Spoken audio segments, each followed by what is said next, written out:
Welcome to the Deep Dive. Today, we're exploring something really fascinating. It connects community entrepreneurship, grassroots stuff, with digital innovation. And we're focusing on a specific place called Cosmo City. Our mission, really, for this deep dive is to get under the hood and see how a pretty simple digital tool can actually unlock real economic potential for micro entrepreneurs there, and how it helps integrate them into the, modern digital world, maybe even acting as a sort of foundation for a smart city. Yeah, it's quite something. We'll show you how what seems like a small step can have this huge ripple effect. There are some surprising facts in here about technology empowering economies from the ground up. Okay, so let's unpack this a bit. Cosmo City. What exactly is it? Well, from what I understand, it's a growing, really vibrant community. It sits within the bigger Lanceria Smart City Development Zone. Think of it as just buzzing with activity, micro-entrepreneurs, people working informally, lots of creative hustlers, very driven people. Absolutely. And that entrepreneurial spirit, it's definitely there. It's strong. But it also throws a spotlight on a major challenge. Most of these folks are operating in the informal economy. And the key thing to grasp here, the insight, is that the digital divide isn't just, about having internet. It's more fundamentally about visibility, about being included in the formal economic systems. So these micro businesses, they run into some very real practical problems. They're pretty much digitally invisible. They can't easily show people what they offer, their services, their products, not beyond their immediate vicinity anyway. And this digital exclusion, it means they miss out. They miss out on public procurement, private contracts, even basic support programs for small businesses. A lot of them are unbanked, or at least underserved by digital financial services, which, really limits their growth potential. And crucially, they often lack a digital identity, that link that could connect them to these bigger smart city ecosystems that are being developed, the ones meant to integrate city life and services. Right, so they're essentially cut off from so many opportunities just because they lack that digital footprint. Yeah. Given those hurdles, what kind of intervention is making a difference? What's working? Well, that's where Acalytica comes in with this tool called MyLinks. It's designed to be immediate, low cost to implement, but potentially high impact.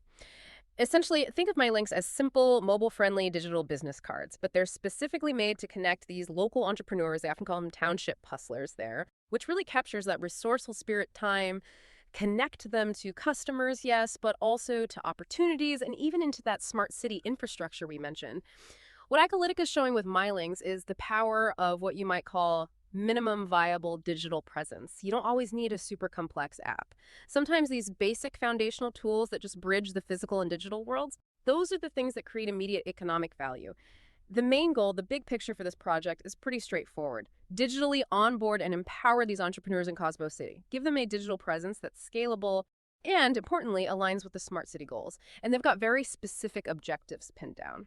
Okay, so first, equip 500 entrepreneurs with these mobile-ready MyLinks digital pages. That's the core tool. Second, and this is vital, provide actual in-community onboarding, plus digital literacy support. It's not enough to just give them the tech, right? People need to know how to use it effectively. Makes sense. Third, launch a public directory, the Smart Hustlers directory for Cosmo City. Make these businesses findable online. Fourth, generate real-time analytics. Track the economic activity in the township, gather insights. That data is gold. And fifth, these MyLinks pages are built with the future in mind.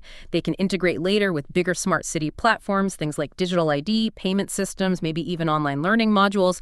It's this whole package, this comprehensive strategy that makes it potentially so powerful for, smart city integration. That's a really clear plan. So, okay, how does it actually happen?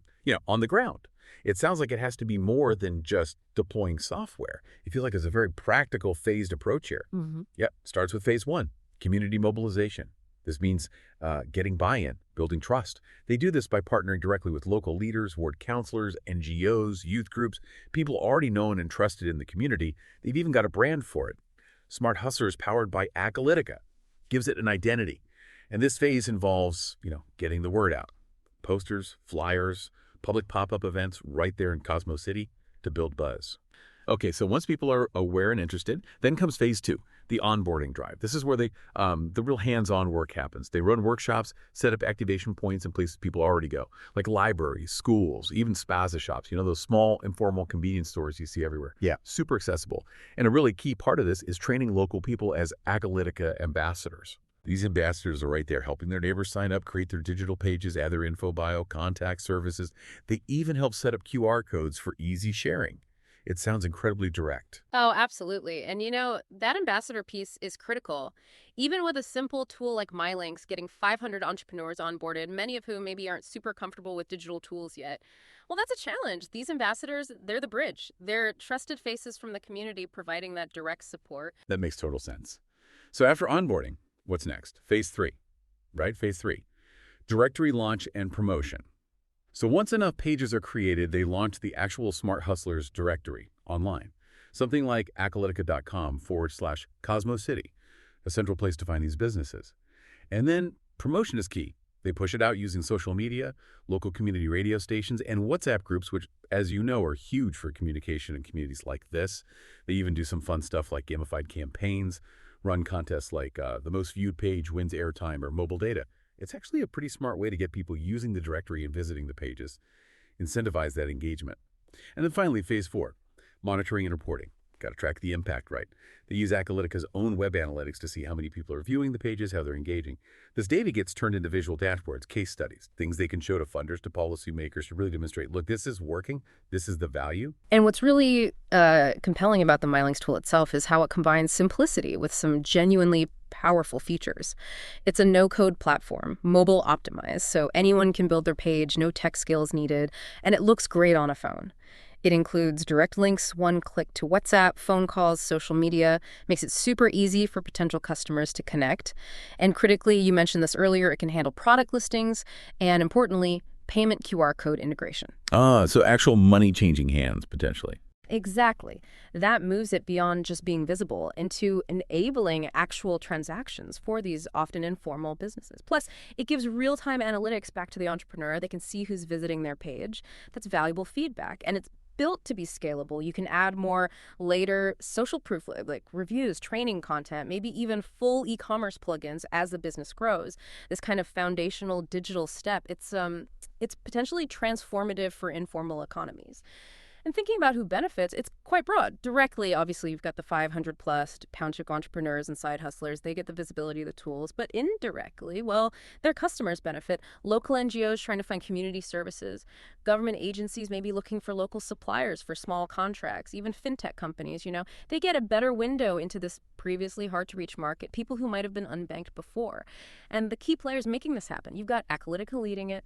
Then the ward counselors and NGOs are crucial for that local coordination, that groundwork. Community leaders, community-based organizations, they're the trust brokers, the facilitators. And then the Smart City office itself, making sure it all aligns strategically and the data can eventually plug into the bigger Lanceria Smart City picture.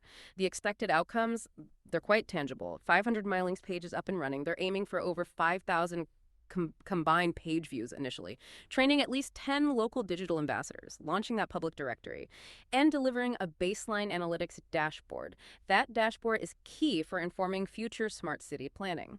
These aren't just abstract numbers. They represent real steps toward economic inclusion and smarter urban development, informed by real data. So thinking bigger picture then, beyond this specific project in Cosmo City, what does this all mean for the future there and maybe for other communities too? That really is the crucial question, isn't it? What's so important here is that this model seems highly replicable. It's not, uniquely tied only to Cosmo City. You could potentially scale this, implement it in other similar communities. Places like Deep Sloot or Zansproot were mentioned. And it's designed from the start to integrate easily with other things, like e-learning modules to upskill entrepreneurs, new fintech tools for payments or loans, even social commerce platforms. So you're not just creating a directory, you're potentially building a whole digital ecosystem around these entrepreneurs. This model really offers a powerful way to think about how smart cities can develop organically, starting from the ground up. And the data they collect from these MyLinks pages is incredibly valuable. It can help inform future service delivery. How should the city allocate resources? It can inform procurement. How can government or private companies buy more from local micro enterprises? It essentially maps out a part of the economy that was previously pretty much invisible in the data. And they're already exploring funding partnerships to scale this. Organizations like GIZ, CIFA South Africa's Small Enterprise Fund, and the Gauteng Provincial Economic Development Department, they see the potential. So fundamentally, yeah, this initiative is acting like a foundational layer for that wider Lanseria smart city vision. You start with individual digital visibility, which enables economic integration, which promotes social upliftment, and provides that smart data collection loop that benefits everyone involved in building a smarter, more inclusive city. It's a really compelling story. The Smart Hustlers of Cosmo City project, it just powerfully shows how um, targeted, accessible digital tools, nothing overly complex, can really start to transform informal economies, bringing that visibility, that opportunity to people who've often been left on the wrong side of the digital divide. It really is about building smart cities from the individual up, isn't it? Yeah. Starting with empowering people at the grassroots level. Exactly. And maybe that leaves you, the listener, with something to think about. Consider how this digital visibility, provided through something as seemingly simple as MyLinks, doesn't just give an individual business a boost. How does it act as a catalyst for integrating the whole community's economy? And could it even start to redefine how we approach urban planning and governance now that we have this new layer of data and connection? And maybe broaden that out.